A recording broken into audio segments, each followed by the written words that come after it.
Ya, perfecto. Entonces, como iba diciendo, esta es la primera jornada de un ciclo de conversaciones con escritores y escritoras que estamos organizando el Departamento de Bienestar y Extensión del Regional Santiago, del cual yo soy secretario técnico, mi nombre es Diego Esquivel, y también del cual Marco Medina es miembro, y él va a ser el que va a moderar toda esta jornada. Y la invitada de hoy es Lina Meruane. Obviamente todos la conocen ya, por algo están aquí conectados. Gracias por darse el tiempo. Ahí voy a meter un poco más de personas. Entonces, les recuerdo que por favor mantengan sus micrófonos apagados para que no hayan interferencias ni interrupciones durante la sesión. Y le doy el paso ahora a Marco y a Lina. Bien, muchas gracias por estar todos conectados. Muy buenas tardes. Partimos el segundo ciclo con una gran invitada, Lina Meruane, que ha tenido la gentileza de conectarse desde Madrid, donde ahora son las 12 de la noche. Así que está trasnochando por culpa nuestra. Así que te agradecemos mucho la gentileza de aceptar la invitación y estar conectada, Lina. Muchísimas gracias, Marco. Gracias, Diego. Bueno, Perdón la interrupción, es que se me olvidó decir que por favor pongan su nombre y apellido porque al final de la jornada vamos a sortear unos libros. El libro que vamos a sortear de Lina es Sangre en el Ojo. Así que para que no haya problemas, pongan ojalá su nombre y su apellido y después al final de la jornada sorteamos el libro. Perdón, Lina. sí, no, no te preocupes. Estaba dándote las gracias, Diego, dándole las gracias a Marco por esta invitación. Y quería decir que me honra mucho esta invitación porque, bueno, yo soy hija de médicos, me pasé todos mis veranos yendo al colegio médico, o sea que tengo un gran cariño y respeto por la institución histórica y presente. Entonces, bueno, para mí un gusto y un honor estar en esta conversación. Excelente, Lina. Bueno, Lina todos la conocen. Ella nació en Santiago, ¿ya? Es descendiente de palestinos e italianos, una mezcla bien especial. Ella es escritora, periodista, escribe básicamente ensayos y novelas, pero también incursionaba en cuentos, incluso una adaptación teatral de una de sus obras. Hizo un doctorado en literatura hispanoamericana en la Universidad de Nueva York, donde también hizo clases de literatura y cultura latinoamericana. Dentro de sus obras más destacadas están las novelas Fruta podrida y Sangre en el ojo, y los ensayos Volverse Palestina, Palestina en pedazos y Contra los hijos, de los cuales vamos a conversar también esta tarde. Ha recibido varios premios literarios, entre los cuales cabe destacar el premio a la mejor novela inédita por Fruta podrida el año 2006, el premio Ana Segers el 2011 y el Sor Juan Inés de la Cruz por la novela Sangre en el ojo el 2012. Bueno, Lina, tú nos contabas que eres hija de médico y por lo tanto has tenido siempre una relación muy cercana con la medicina y que eso lo has reflejado en gran parte de lo que escribes. ¿Cómo ves tú la medicina, la salud y la enfermedad desde la perspectiva literaria? Mira, gracias por esta pregunta que me parece que está muy, muy a juego digamos, con el público de hoy. No solamente soy hija de médicos, tengo una condición médica desde la infancia y escribí una tesis doctoral sobre el tema del SIDA y el impacto del SIDA en la literatura latinoamericana, que fue digamos, mi primer libro de ensayo. Y entonces desde esa perspectiva, tuve, digamos, desde esas múltiples perspectivas, he estado leyendo y pensando la cuestión de la medicina en la literatura. Para mi tesis doctoral no solamente leí sobre las novelas del SIDA, sino que también hice un repaso de las novelas de la tuberculosis, las novelas del cáncer, sobre todo novelas, ¿no? Porque yo me dedico sobre todo a la prosa. Alguna obra de teatro, algún libro de poesía, pero digamos que sobre todo la prosa. Y hay un montón de cosas de las que me di cuenta haciendo estas lecturas transversales y también trabajando en mi propia obra. Y es que por un lado me parece que ha habido un despertar del paciente en el sentido de que hay más conocimiento también, digamos, del enfermo o la enferma sobre su propio devenir de enfermo. Con esto lo que quiero decir es que me parece que hasta por lo menos en los años 70 u 80, el paciente o la paciente realmente estaba definido por ese nombre, paciente. El médico le decía qué es lo que tenía que hacer y ese paciente o pacienta decía que bueno, sin saber realmente cuál era su diagnóstico, cuál era su prognosis, cuál era su enfermedad. Y tengo la impresión de que eso ha cambiado, y eso no solamente ha cambiado, sino que se ha incorporado en la propia escritura. Es decir, que la gente que escribe sobre sus propias enfermedades sabe o entiende más o menos lo que le pasa, y entonces esa escritura ha dejado de ser muy metafórica y ha pasado a ser un poco más visceral, un poco más clínica, donde los personajes entienden cuál es su problema médico y lo pueden contar con una serie de detalles. Es decir, ha habido, me parece, una transformación desde el trabajo de la metáfora, que hay una autora muy importante, Susan Sontag, que habla de esto y habla del problema de la metáfora en la enfermedad, que puede ser una metáfora tóxica, al trabajo mucho más detallado, mucho más específico y mucho más enterado, por así decir, de los propios enfermos que escriben. O sea, a mí me parece que ahí hay una primera cuestión que me parece importante decir. Y la segunda es que me parece que también una mirada un poco más crítica sobre el modo en que se conducen los médicos hacia sus pacientes, y también el modo en que la medicina puede tener un discurso muy autoritario en relación con su saber. Entonces me parece que hay una gran tensión, una gran pugna que se refleja también en los textos literarios entre aquellos o aquellas que están enfermos y reciben un diagnóstico, y quienes ejercen la medicina. Y esto que estoy diciendo ha tenido, me parece, un impacto muy importante, no sé si en las escuelas de medicina en Chile, pero sin duda en las escuelas de medicina en Estados Unidos, donde se enseña un ramo que es humanidades médicas o ética médica, en la que se habla precisamente de estos problemas y se le habla a los médicos de cómo tratar tal vez más humanamente o menos deshumanizadamente a sus pacientes. Con esto no estoy haciendo ningún tipo de aseveración de que los médicos que estén aquí no traten bien a sus pacientes, sino que más bien es una manera de decir que ha habido una mayor conciencia sobre las maneras en que los pacientes y las pacientes perciben sus cuerpos, sus dramas, y una manera de hablar también más amorosamente con los pacientes para que ellos no se sientan alienados por un lado de sus cuerpos, y al mismo tiempo para que puedan participar más de su tratamiento y de una manera más efectiva en su tratamiento. Bueno, en realidad esos conceptos tú los manejas muy bien en dos de tus novelas, Fruta podrida y Sangre en el ojo. Fruta podrida es muy interesante, un libro publicado en 2007 en que cuenta la historia de una joven diabética que se resiste a delegar el tratamiento de su enfermedad en los médicos y que siente que si se deja morir es una forma de adueñarse de su cuerpo y manejarlo. Y como contraparte, su hermana hace todo lo que sea posible por poder mantenerla fiel a ese tratamiento, ¿ya? La hermana es una experta en pesticidas y producción agrícola. Y ahí es una metáfora muy interesante, una relación entre el cuerpo atacado por la enfermedad y la fruta atacada por la peste, y los esfuerzos que se hacen simultáneamente para combatir ambas. Y ahí hay una cosa muy importante, que esto del el reto de alcanzar la sanación o la curación de la enfermedad al precio que sea. ¿Qué nos puedes contar de eso?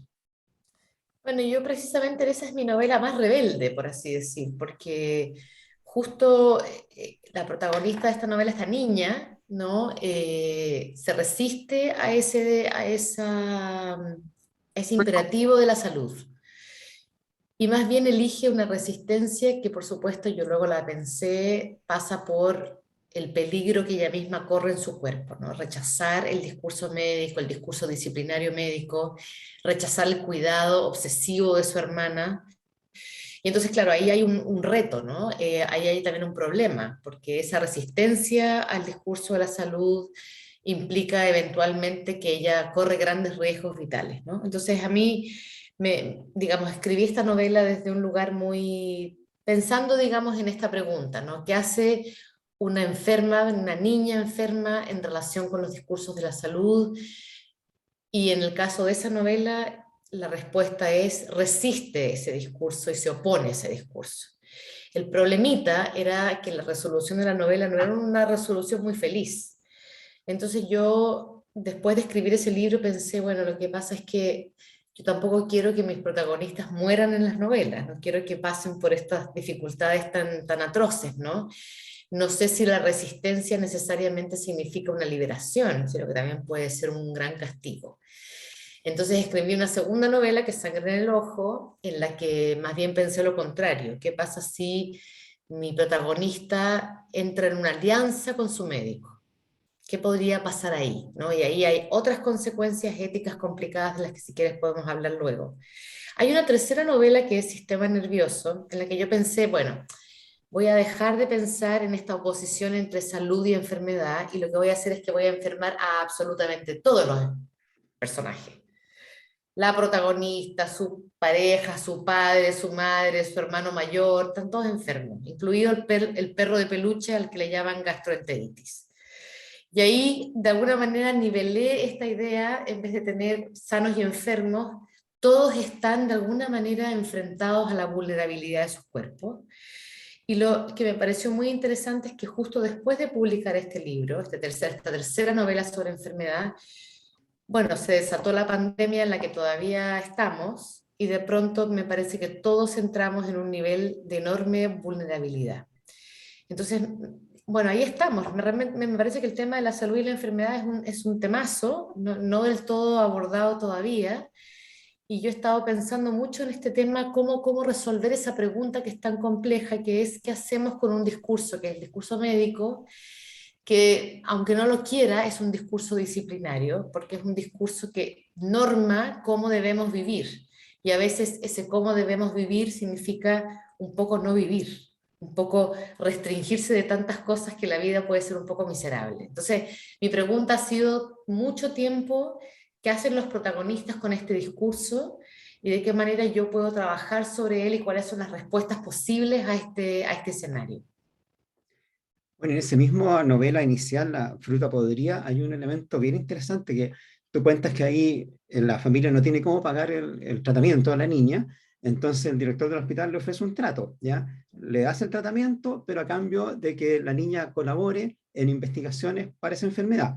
Y simultáneamente, su hermana se dedica a procrear hijos que van a ser entregados para ser estudiados por la ciencia, además de recibir alguna compensación económica. Obviamente que ahí hay una crítica al poder de la industria de la sanidad en general, farmacológica, investigación, médica. ¿Qué piensas tú de eso? Bueno, yo la verdad es que pienso un poco como mis protagonistas y también un poco en contra de mis protagonistas, como siempre es, digamos, me parece. La verdad es que yo creo que no podemos pensar la medicina sin hacernos una pregunta ética, ¿no? ¿Cuáles son los límites de la medicina? ¿En qué punto se tocan digamos, el encontrar una medicación con la ayuda de los pacientes y en qué momento eso puede pasarse para el otro lado y ser una conducta completamente antiética? Entonces, esa primera novela plantea una serie de preguntas desde precisamente ese participar en los protocolos, el abuso de los protocolos, el intercambio económico que puede significar participar en un protocolo de investigación. ¿Cuál es la pregunta, por ejemplo, que es una cosa que aparece al final de esa novela?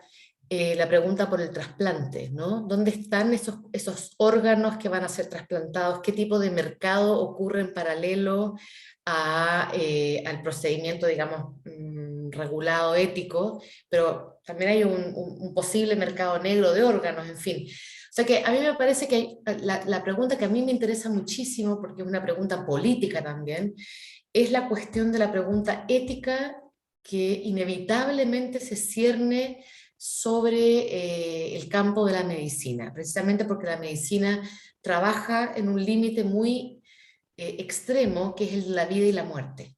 ¿Cómo salvamos a nuestro paciente? ¿Qué hacemos para salvar a nuestro paciente? ¿Cómo hacemos que la salud de ese paciente no signifique la pérdida de vida o de salud de otra persona, etcétera? A mí son preguntas que me parecen fascinantes y difíciles de responder. Y precisamente porque son difíciles de responder, me interesa escribir sobre ellas. Bueno, ahí se enmarca un poco dentro de esa reflexión de Ivan Illich en su texto Némesis Médica, que habla de 3 tipos de iatrogénesis y habla de la iatrogénesis social, que la define como como el discurso de la medicina que se transmite como un modelo que convierte a la salud también en un bien de consumo, y que se mezcla justamente con lo que estabas comentando tú. No conozco ese texto, pero lo voy a buscar, pero ipso facto. Es Pero muy sí, interesante. sí, no, ya me sonó impresionante ese texto, pero no lo conozco, así que no te puedo hablar directamente de ese texto.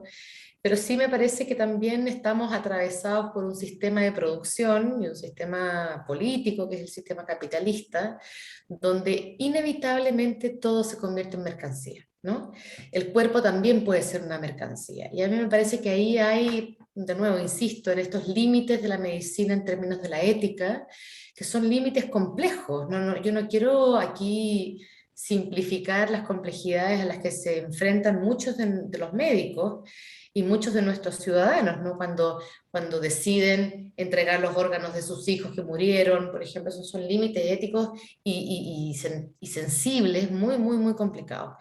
Pero me parece que no podemos olvidar que estamos dentro de un sistema que mercantiliza los cuerpos, las subjetividades, los objetos, las relaciones sociales, y que me parece que lo importante es mantener muy alerta, digamos, el ojo para evitar caer en esas trampas del sistema capital que convierte, si puede, todo en objeto de consumo. Eso es cierto. Te quiero llevar ahora a tu segunda novela, Sangre en el Ojo, que es uno de tus libros más reconocidos y premiados, y que al final de esta sesión vamos a sortear 10 ejemplares de ese entre los asistentes. Así que 10, hay un vamos a montón. meterle un poco en el tema para que se vayan entusiasmando. Bueno, ahí tú relatas la historia de una escritora diabética que sufre una hemorragia ocular que le ocasiona la pérdida casi total de la visión. Ella intenta reparar esto a través de una operación que permita recuperarla, y tal como tú señalabas delante, a diferencia de la otra novela, aquí hay una protagonista que sí lucha por solucionar su problema de salud a como dé lugar, y sigue fielmente las indicaciones de los médicos. ¿Cómo nació la idea de esta novela? Bueno, yo he hablado de esto antes, así que no estoy contando nada nuevo y tampoco estoy haciendo un spoiler, pero lo que pasó es que yo hace 20 años tuve un episodio de ceguera por una retinopatía diabética. Yo tengo diabetes desde los 6 años, es decir, del año 1976, cuando el tratamiento para la diabetes era mucho más difícil, era mucho más aproximativo, si puedo usar esta palabra. En Chile no existía realmente una tecnología que ayudara a la precisión. Realmente era muy difícil de tratar, y yo creo que todavía la diabetes es una enfermedad difícil de tratar, por más que haya muchas más máquinas y más implementos. Eso ha cambiado, bueno, de una manera radical. Entonces yo sufrí de esa retinopatía diabética, lamentablemente, y me quedé ciega, tuve una temporada ciega. Y afortunadamente estaba en ese momento en Estados Unidos, tuve un muy buen médico, no solamente un muy buen médico en términos técnicos, sino que también en términos humanos. Y él realmente recuperó mi vista, no digo al 100%, pero a un 80%. Entonces, yo mucho tiempo pensé que esta era una experiencia bastante radical, haber estado ciega, y también radical haber recuperado la vista. Esto solo pasaba en mis tiempos en las telenovelas, en las malas telenovelas. Entonces me pareció que no solamente esa experiencia era una experiencia interesante para contar, precisamente por lo radical y por lo extrema y digamos, por todo lo que aprendí en el tiempo de la ceguera y todo lo que leí antes y después, incluso durante la ceguera, porque además leí muchos libros en audio. Tuve la suerte de que la Biblioteca de Ciegos de Nueva York me mandaba cassettes con libros, entonces yo hice un repaso brutal por toda la literatura norteamericana. Pero toda esa experiencia me hizo reflexionar muchísimo sobre la vista, sobre la enfermedad, sobre la relación con el médico, y aunque no es una novela autobiográfica, en el sentido más literal del término, sí quise traducir ciertas reflexiones y ciertas experiencias también que yo tuve durante la ceguera y después. Lo que quiero decir con esto, para aclarar, es que el inicio de la novela más o menos relata cercanamente el haberme quedado ciega y cómo fue esa experiencia, cómo fue ver quedarme ciega, porque realmente fue una experiencia así, digamos, si hay oculistas en el grupo lo podrán entender. Yo vi cómo me quedaba ciega. pero lo que me pareció más interesante de, este de poder contar esto era lo que pasa sensorialmente en ese tiempo, y cómo se tensan las relaciones humanas alrededor de alguien que pierde una capacidad, y también la pregunta de qué se hace con el amor y qué se hace con la dependencia. O sea que hay una serie de elementos ahí que a mí me interesaban y que no eran necesariamente los que yo había vivido, porque yo escribí esta novela 10 años después de este evento.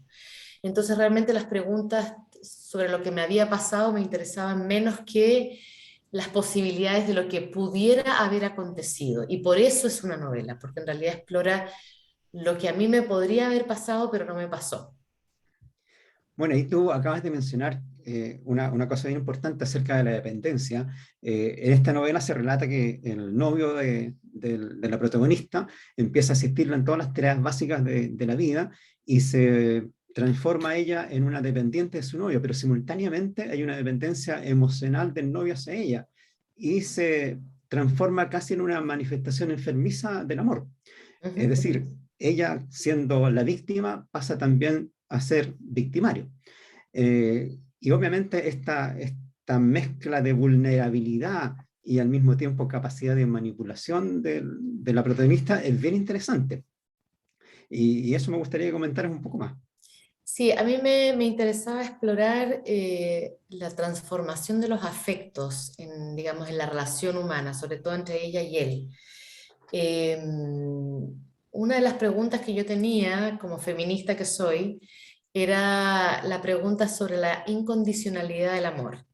Cuando yo era chica, yo tengo ya 52 años, cuando yo era chica, había una idea muy cliché que era que las mujeres hacían todo por amor, se les ponía la prueba de amor, a ver cuánto eran capaces de hacer por el amor. Yo de repente empecé a pensar, pero bueno, ¿qué pasaría si diéramos vuelta a esta pregunta y fuera él el que realmente tuviera que entregarlo todo por amor? Y digamos, ¿en qué punto esta promesa del amor incondicional, puede tensarse hacia un espacio de lo literal?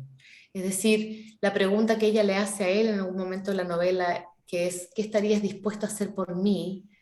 Esta es una pregunta que parece como muy naif y muy romántica, pero ella realmente la está llevando a un extremo que es, ¿qué estarías dispuesto a hacer para que yo me recupere? ¿No?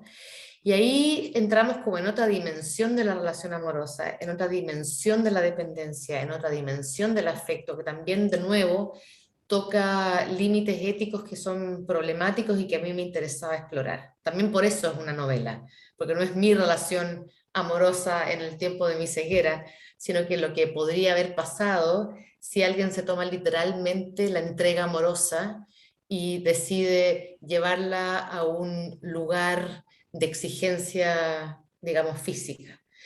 Entonces me interesaban estas preguntas, son preguntas que me parecen de una nivel de humanidad y de problema, eh, digamos, llevado a un extremo que sí, que son importantes de hacerse cuando estamos lidiando con los cuerpos, con los órganos, con la dependencia, con la deficiencia.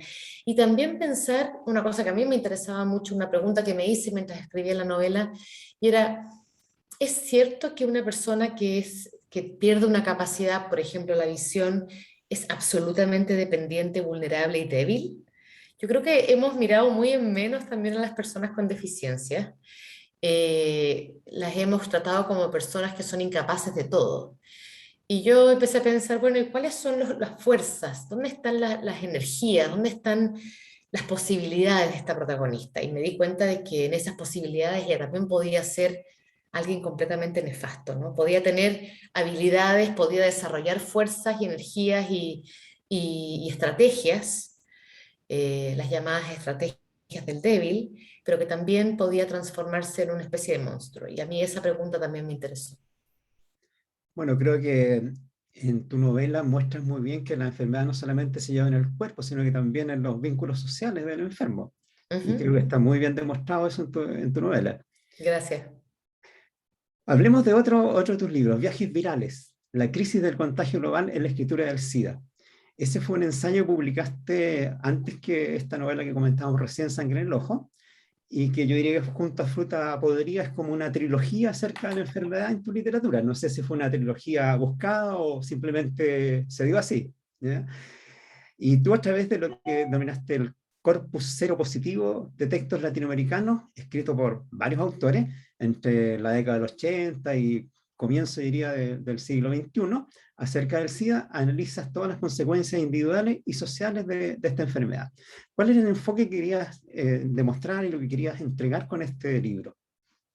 Mira, en efecto, en realidad yo creo que ya es una tetralogía, porque yo empecé con Viajes Virales, seguí con Fruta Podrida, Sangre en el Ojo, y luego la última que es Sistema Nervioso, que te comentaba Claro. antes sobre todos los personajes enfermos, ¿no? Entonces ha habido realmente tal vez una década de una reflexión muy intensiva sobre el tema de la enfermedad y la literatura. Este primer libro, en efecto, como tú decías, era mi tesis doctoral.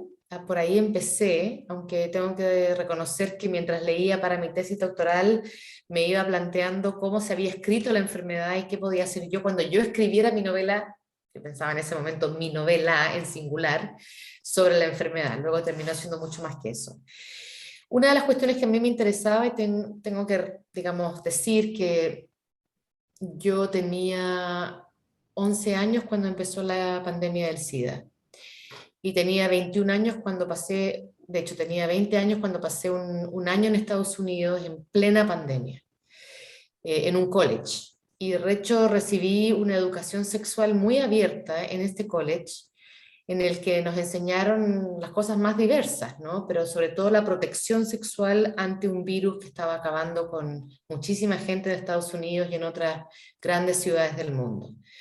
Entonces, para mí ese fue un momento muy formativo, un momento de entender que si no nos cuidábamos cada una, corríamos un gran riesgo, porque era la edad digamos, de la pubertad y de la adolescencia y de la temprana adultez.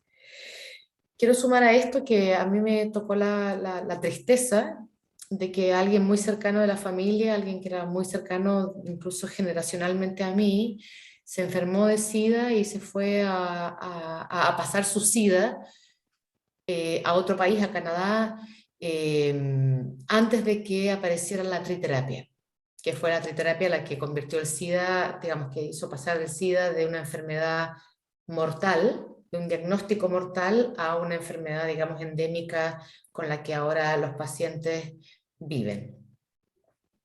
Entonces, para mí fue un momento, por un lado formativo, por otro lado traumático, emocionalmente muy importante. Y yo, al llegar a Estados Unidos a hacer mi tesis doctoral, me di cuenta de que había una serie de novelas sobre el SIDA que no se estaban leyendo como novelas del SIDA. Tenía además la suerte, entre comillas, de tener una cierta formación médica de sobremesa en la que yo iba leyendo estas novelas y me iba dando cuenta de que de lo que estaban hablando, esa enfermedad no nombrada, era SIDA, por todos los síntomas. Y pensaba, ¿por qué nadie está escribiendo sobre estas novelas como novelas del SIDA cuando esta es la gran pandemia que nos estaba tocando? Yo entré a hacer mi doctorado el año 2000, todavía estábamos muy, digamos, muy conscientes de lo que había sido esa pandemia. Entonces, por un lado encontré que había una enfermedad que no estaba diagnosticada por la crítica, de la que no se hablaba por estigma, porque todavía era estigmatizado hablar de una enfermedad de tipo sexual, de contagio sexual. Y por otro lado, me parecía que entre las novelas que yo fui buscando y encontrando sobre el SIDA en América Latina, había una serie de temas recurrentes. Por ejemplo, y a mí me parece súper interesante porque en esta misma pandemia ha habido algunos de estos mismos temas. ¿Cuál es el origen del SIDA?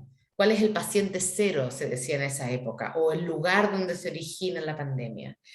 ¿Qué hacen los enfermos de SIDA? Hay una serie de novelas en las que los protagonistas volvían a sus casas a morir, como si sus naciones y sus casas fueran morideros. Luego estaba todo el tema de qué pasaba con las mujeres en esta pandemia. Estaban ausentes, habían desaparecido de la narrativa. Entonces la comunidad homosexual se había apropiado, ya que se las había estigmatizado, se habían también apropiado de la pandemia. Y luego, ¿qué había pasado, por ejemplo, en el tiempo de la triterapia? ¿Cómo había permanecido el miedo como un elemento que marcaba las relaciones humanas? y las relaciones amorosas. Entonces todos estos temas me parecieron importantísimos y me parecieron temas de los que yo quería hablar, en los que yo quería pensar, cómo habían aparecido, digamos, los rastros, las huellas, los síntomas de la enfermedad en estas novelas, y a qué lugares y a qué temas iban todas estas novelas. Entonces, digamos que mi libro más o menos trabaja estos temas. En realidad ese texto es como una especie de mapa sociopolítico y cultural de la evolución del SIDA, es muy interesante. Sí. Y una cosa que a mí me llamó la atención que destaca ahí, que es la prácticamente invisibilización de la mujer afectada por la enfermedad, que es una cosa que fue muy marcada al comienzo. Uh-huh. Bueno, yo te diría que incluso no solamente al comienzo, sino que a lo largo de la pandemia del SIDA. Es muy interesante cuando uno mira la historia de las enfermedades en términos de su representación literaria. Yo no soy una estudiosa de la historia de la medicina, pero sí una gran lectora de textos médicos, de textos, digamos, de literatura que trabaja problemas médicos. Entonces, por ejemplo, uno lo que ve es que cuando uno lee las novelas del cáncer, están sobre todo protagonizadas por mujeres, como si el cáncer fuera una enfermedad propiamente femenina por la represión afectiva supuestamente de las mujeres. Y asimismo, el SIDA fue como dirigido, pensado como una enfermedad de hombres homosexuales. Entonces, cuando uno mira eso, es una construcción social, una construcción política, una construcción religiosa, porque estaba todo el tema del castigo a la inmoralidad de los homosexuales, esto todo entrecomillados, por supuesto, pero cuando uno mira esa narrativa, cuando uno contrasta la narrativa oficial y literaria con la realidad, se da cuenta de que en realidad las mujeres siempre estuvieron en la pandemia, en esa pandemia. No solamente estuvieron como madres, como hermanas, como esposas, como hijas, como amigas, como enfermeras, como médicas, sino que también fueron enfermas de SIDA, y cada vez más, de hecho. Y en África, cuando uno mira las estadísticas, hay casi tantas mujeres, o tal vez más mujeres que hombres, con SIDA. Entonces me parecía que había algo muy interesante que pensar ahí en esa ausencia. La manera en que la comunidad había hecho suya la pandemia, y al mismo tiempo le había negado protagonismo a las mujeres que, incluso en el lugar del cuidado, habían sido protagónicas de esa crisis. Entonces yo quise reparar, digamos, esa omisión o esa invisibilización, recordando y pensando también, o sea, recordando a las mujeres que estaban ahí, pero también pensando por qué se las había elidido del relato. Bueno, ahora te quiero sacar de tu tema favorito de la literatura, que es la enfermedad. Te voy a llevar a otro terreno. Vamos a cambiar radicalmente. Tú escribiste un libro que se llama Volverse Palestina, en la cual indagas en tus orígenes a través de un viaje que hiciste a Cisjordania en busca de tus familiares, lo que quedaba de familia en esa zona, y en él analiza la situación de Palestina a partir de distintas fuentes literarias. ¿Qué buscaste al escribir ese libro? ¿Conocer más de tus orígenes? ¿Entender el conflicto que han vivido tus ancestros? ¿Difundir la causa palestina? ¿Cuál es el objetivo central de ese libro? Todas las anteriores. Me imaginaba. Mira, a ver, ese es un libro que yo quiero mucho. Tal vez quiero decir que es el libro que afectivamente es el libro que yo más quiero. ¿Y por qué digo esto? Es un libro de no ficción en el que yo, primero que nada, bueno, por supuesto yo soy de la comunidad palestina en Chile es la más grande fuera del mundo árabe. Esto es una cosa que poca gente sabe, pero es una comunidad muy grande y una comunidad que fue llegando a Chile a finales del siglo XIX y en la primera mitad del siglo XX. Mi familia por el lado paterno viene toda de Cisjordania, mis abuelos se conocieron en Chile. Y aunque yo crecí sabiendo que era de familia palestina, me sentía chilena común y corriente, por así decir. Entonces nunca había pensado en el problema palestino, sobre todo el problema, digamos, el conflicto que hay en el territorio palestino vis a vis Israel, ¿no? Entonces no fue un libro que yo hubiera planeado escribir, pero por cosas que cuento en ese libro, que no voy a contar acá porque se editaríamos hasta mañana, yo terminé llegando a Palestina, ¿no? Y reconectando con la idea de mi palestinidad, menos en términos nostálgicos y más en términos políticos, porque hacer todo el tránsito desde Estados Unidos a Londres y luego a Palestina, Israel, me despertó a la injusticia que sufren los palestinos en sus propios territorios, y a las desigualdades que sufren en relación con la comunidad israelí.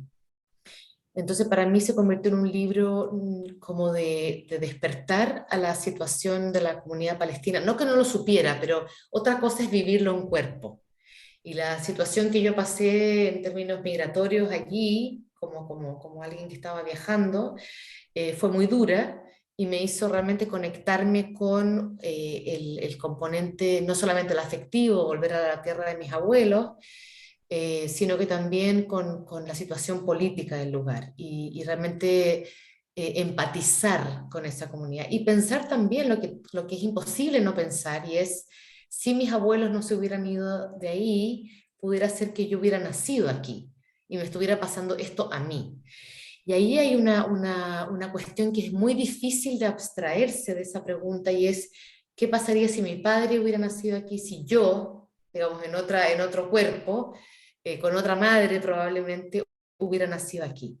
Entonces, esas preguntas y esas experiencias realmente fueron muy, muy, muy importantes, y me hicieron escribir este libro en muy poco tiempo, un libro que además tiene 3 partes, porque tiene Volverse Palestina, que es una crónica y una memoria familiar entre Palestina, Estados Unidos, donde vivo, y Chile, y digamos la historia en ruinas de mi familia. Digo la historia en ruinas porque se recuerda poco de esa historia, de esa migración.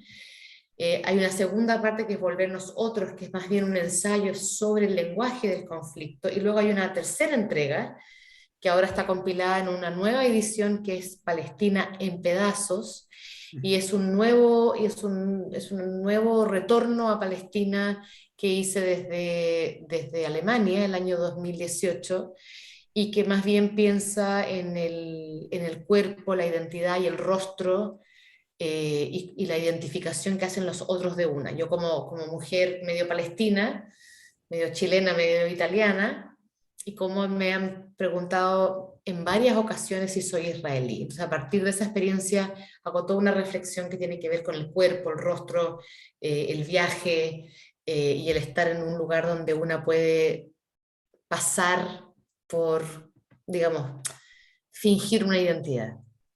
O sea, la cuestión de la identidad fue la cuestión que más me importó en esa tercera parte. Entonces, es un libro que ya tiene 300 páginas, que mi editor, cada vez que le digo que estoy escribiendo de nuevo sobre Palestina, directamente me quiere asesinar, porque ya no sabe qué hacer con mi libro, ¿no? Pero bueno, ahí hay una reflexión de largo aliento que ha ido tomando como diferentes temas que tienen que ver con la identidad, con la nacionalidad, con la pertenencia, con el retorno y, por supuesto, con el conflicto político. Cuando uno lee este libro, en realidad al comienzo piensa cómo se puede volver a un lugar donde nunca se ha estado. En realidad es una vuelta a los orígenes, ese es el sentido del libro. Y bueno, entiendo que con esta experiencia tú te volviste, por así decirlo, entre comillas, Palestina, o te convertiste en Palestina, ¿verdad? ¿Qué sensación te dejó finalmente eso? Mira, a mí una de las cuestiones que me interesa tanto en ese título, y creo que en ese libro acerté con el título Volverse Palestina, porque cuando uno dice volverse, por un lado dice volver, en el sentido de regresar, pero también dice convertirse en. Entonces el título jugaba, digamos, con los dos planos del verbo, volver y volverse, y también juega con esta idea de un proceso, porque volverse no es ser, es volverse.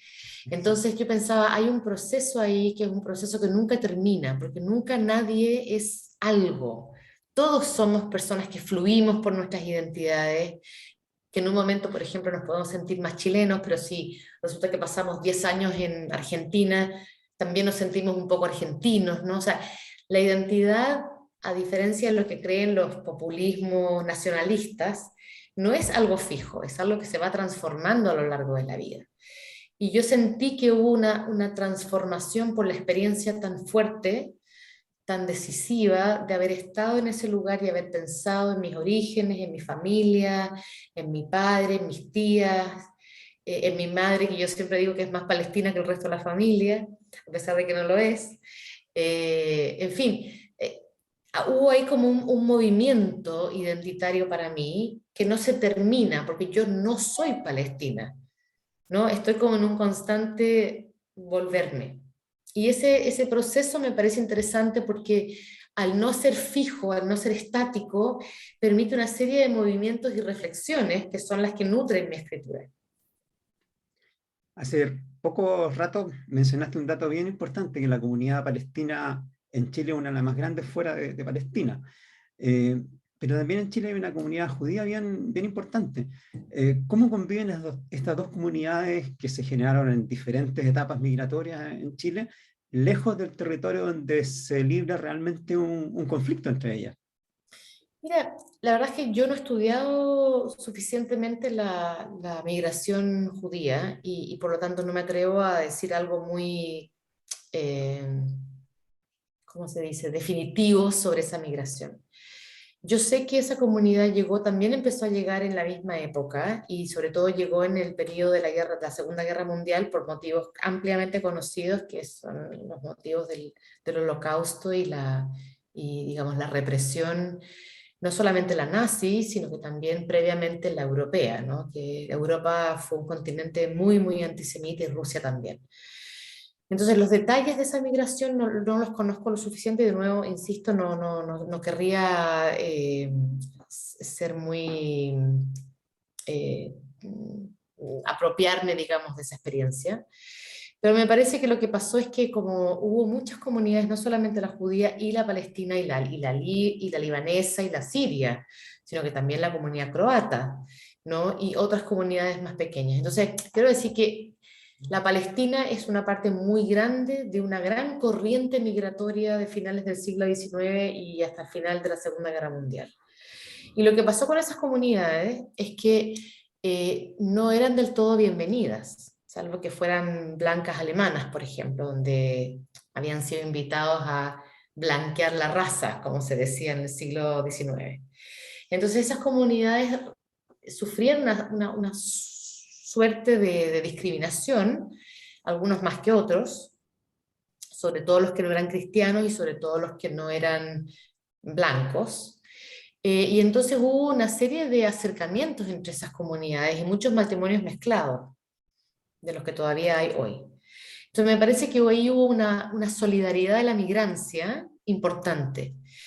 Me parece que en los tiempos más contemporáneos y sobre todo después de la fundación de Israel en 1948, esas comunidades se separaron porque entendieron que políticamente estaban en oposición y la comunidad judía chilena más bien apoyó la formación del Estado de Israel y por lo tanto vio muy críticamente los momentos de resistencia y de violencia por parte de la comunidad palestina localmente en Palestina.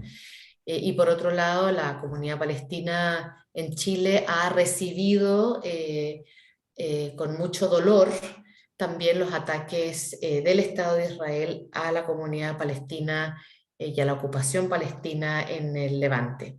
Por ejemplo, cito por ejemplo la masacre de Sabra y Shatila, que fue de hecho en el sur del Líbano, que conmocionó a la comunidad palestina chilena y que fue una masacre que, aunque fue llevada a cabo por la comunidad maronita cristiana libanesa, fue súper vigilada, digamos, ocurrió debajo de las narices del ejército israelí, que estaba ahí para vigilar.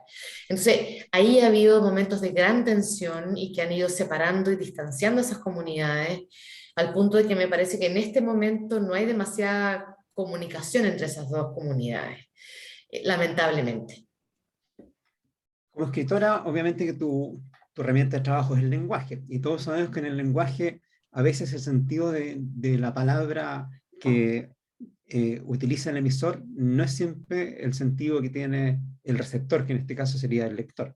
En ese contexto, ¿cómo has hecho tú para cuidar que lo que tú quieres transmitir con tu lenguaje sea realmente lo que quieres decir, especialmente en temas tan complejos como este que estamos conversando ahora?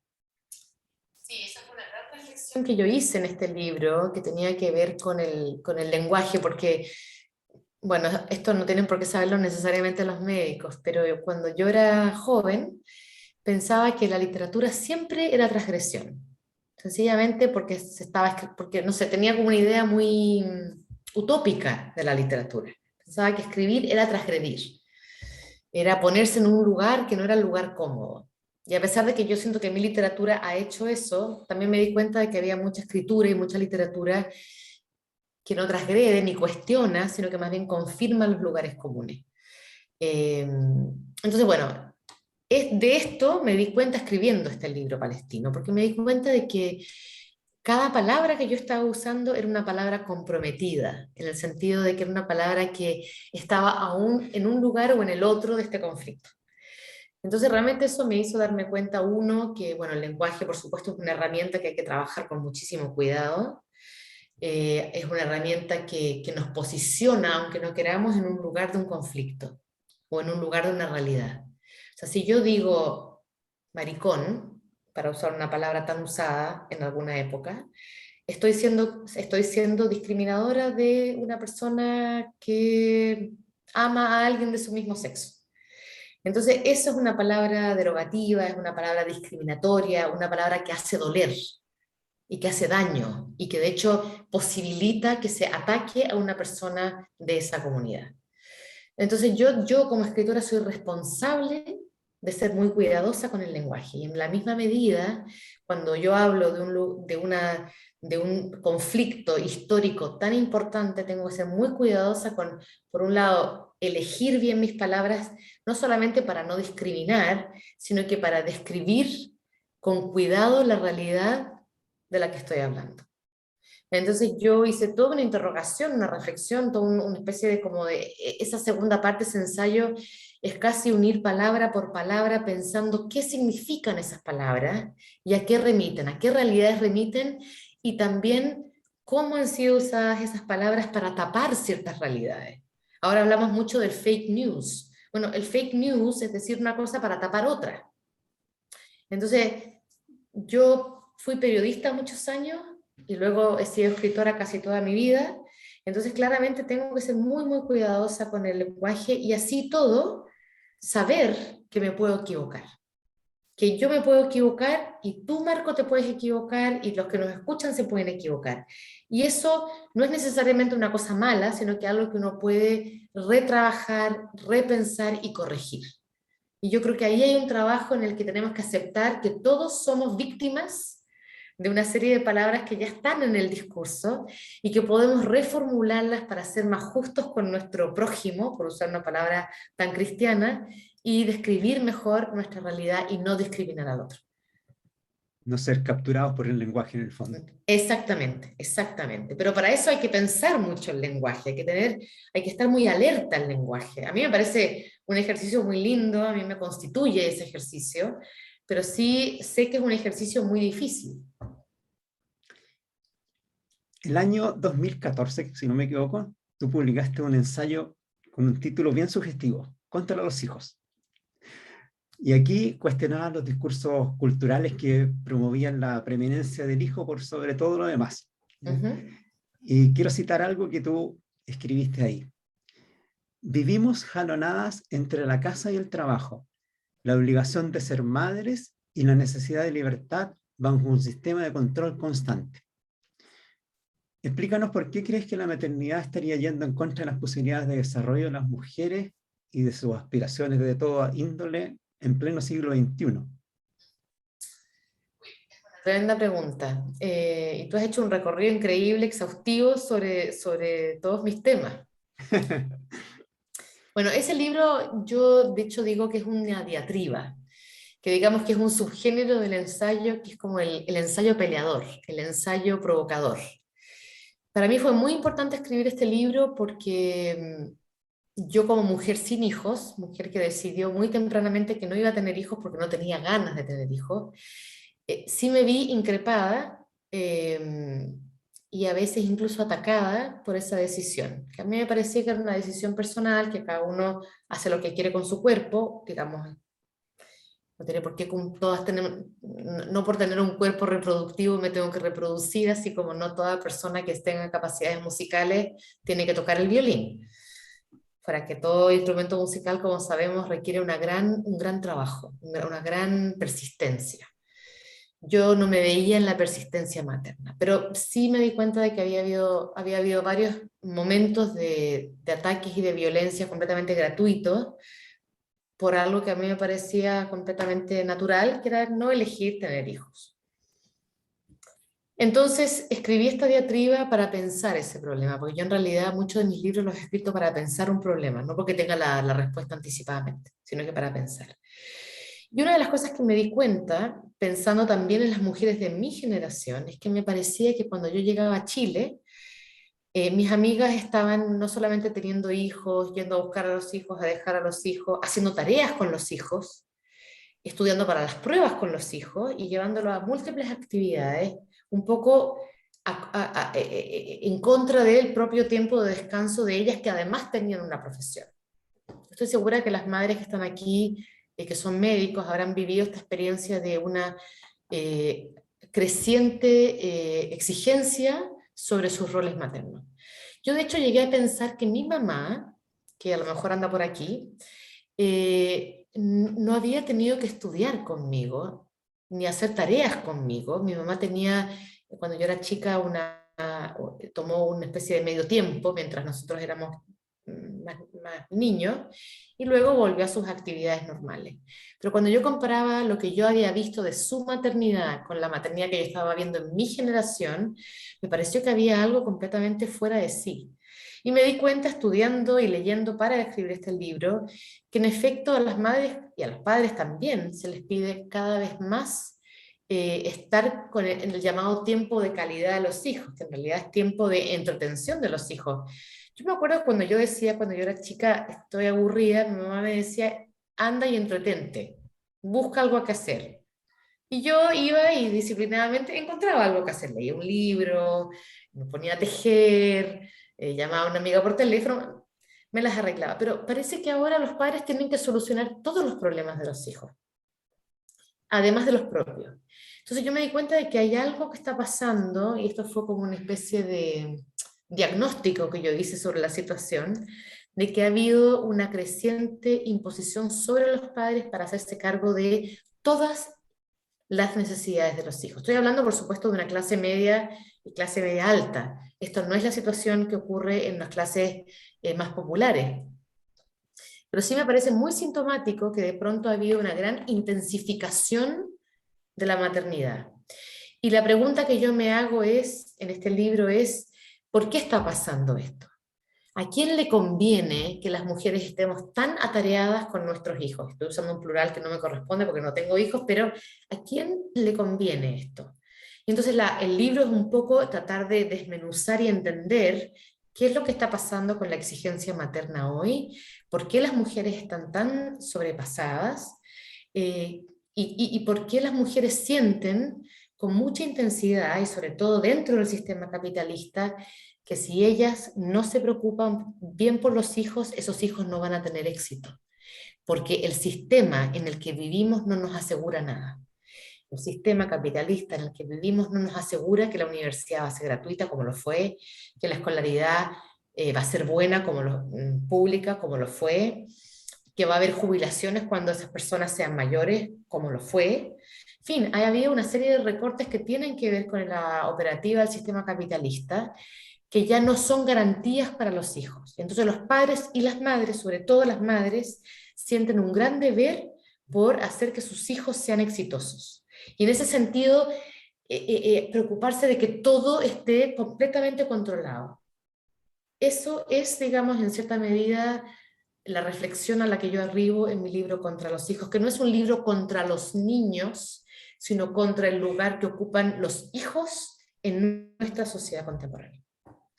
Bueno, en realidad en ese libro hay un planteamiento bien significativo que tú dices que la maternidad puede actuar como un mecanismo de reproducción de la sociedad conservadora patriarcal, como una manera de anular la representación femenina en la sociedad. Ahora, ¿cómo crees tú que se puede abordar ese riesgo en una sociedad actual sin anular el natural deseo o aspiración de la mujer de desarrollarse también como madre? En que las madres no están solas, como han estado históricamente, en la medida en que las parejas progenitoras, como yo las llamo en el libro, para no ser tan heteronormativa, es decir, el padre o la pareja, en la medida en que todos se comprometen con el trabajo de la crianza, que por supuesto es un trabajo muy delicado, muy fino, muy importante en los primeros años, en la medida que hay una complementación y una distribución de esos roles, y por otro lado, en la medida en que el colegio hace su rol y todas las instituciones también hacen su rol, no cae todo sobre la madre. A mí lo que me preocupa es que caiga tanta demanda sobre la madre y que por lo tanto la madre tenga que, en cierta medida, verse obligada a elegir o a colapsar, cosa que le pasa a algunas mujeres en algún momento de su vida.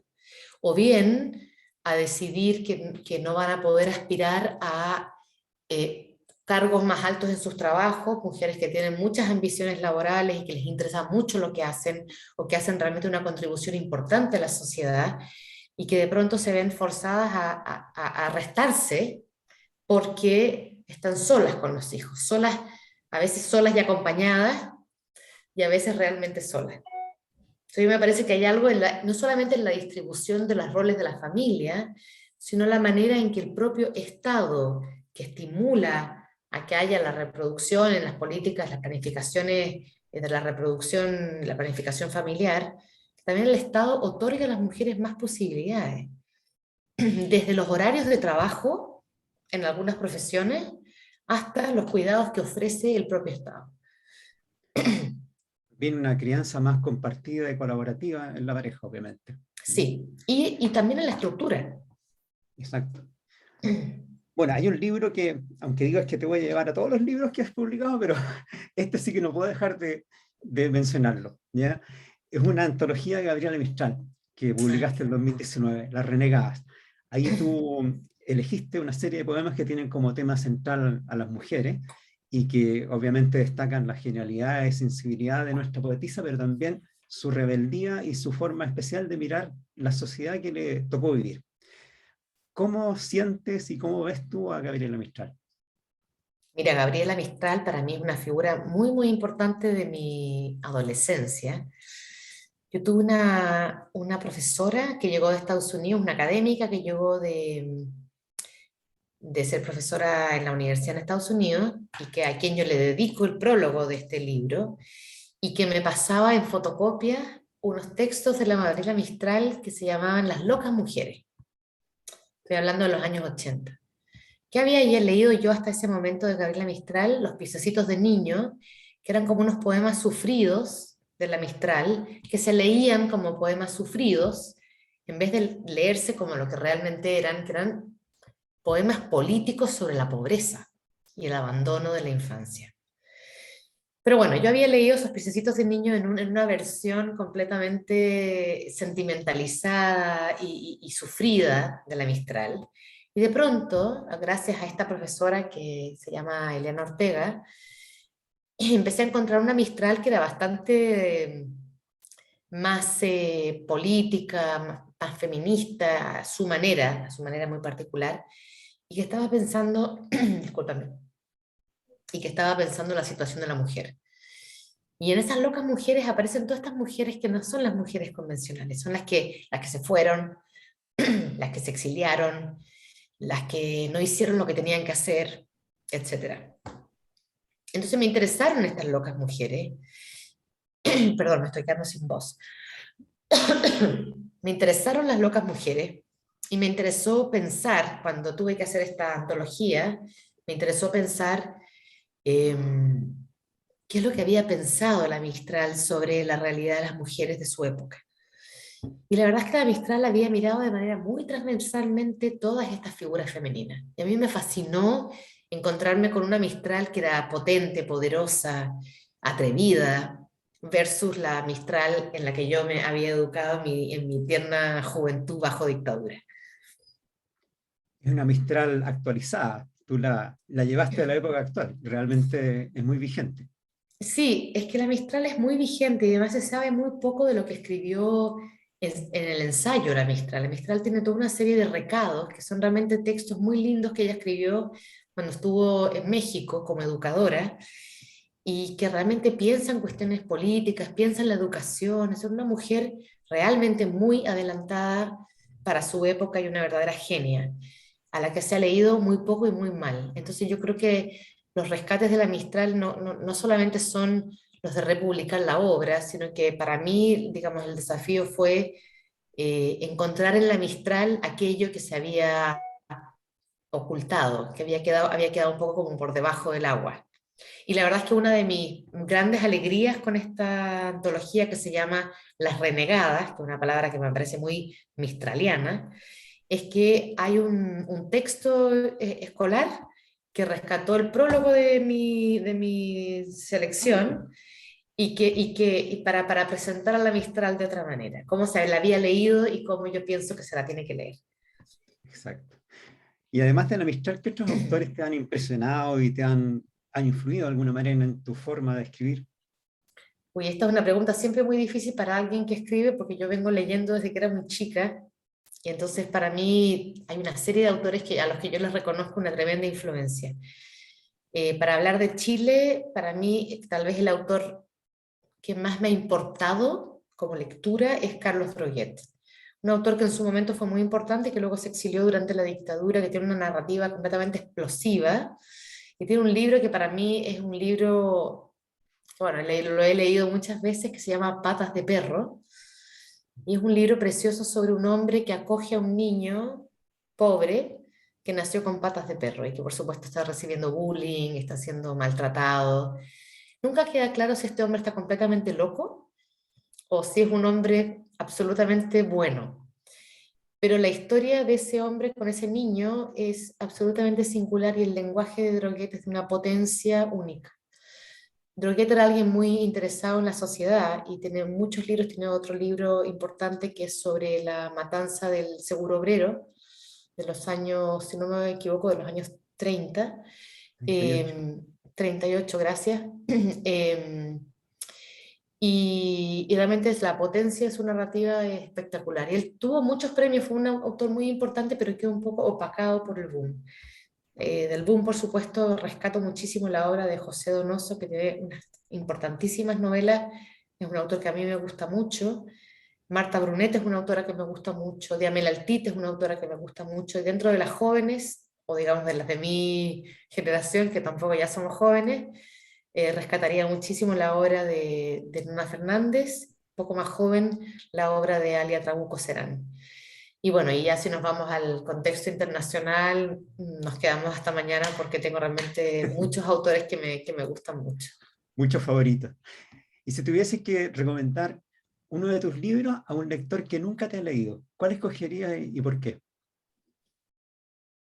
Uy, qué difícil, ¿no? Esto es como cuando le preguntan a Difícil, las ¿ah? madres, cuando le preguntan a las madres por su hijo favorito y las madres se niegan, pues yo estoy como en la misma situación. Yo creo que mis libros más accesibles tal vez y más cercanos son Sangre en el Ojo, un poco porque es un libro lineal, es un libro sobre una experiencia corporal tan fuerte, que creo que nos importa a todos, que es la vista. Un libro que explora las relaciones humanas de una manera en que yo no las había explorado y no las he vuelto a explorar en la ficción. Y en la no ficción yo creo que Volverse Palestina también es un libro que yo quiero mucho y por eso lo recomendaría, porque es un libro que no solamente es sobre la situación palestina, sino que también sobre la migración, situación que me parece que muchos y muchas compartimos porque nuestras familias vienen de tantos lugares y somos mezclas de tanta gente. ¿Tienes alguna rutina especial para escribir? ¿Alguna metodología? La verdad es que no, yo soy bien desordenada. Yo no escribo todos los días y a veces pasan meses en los que no escribo y después consigo un tiempo y escribo muchísimo y ahí no me paro más. O sea, cuando estoy escribiendo escribo 12 horas diarias y cuando no estoy escribiendo no escribo nada. Pero sí, digo, esto es una redundancia, pero para enfatizar.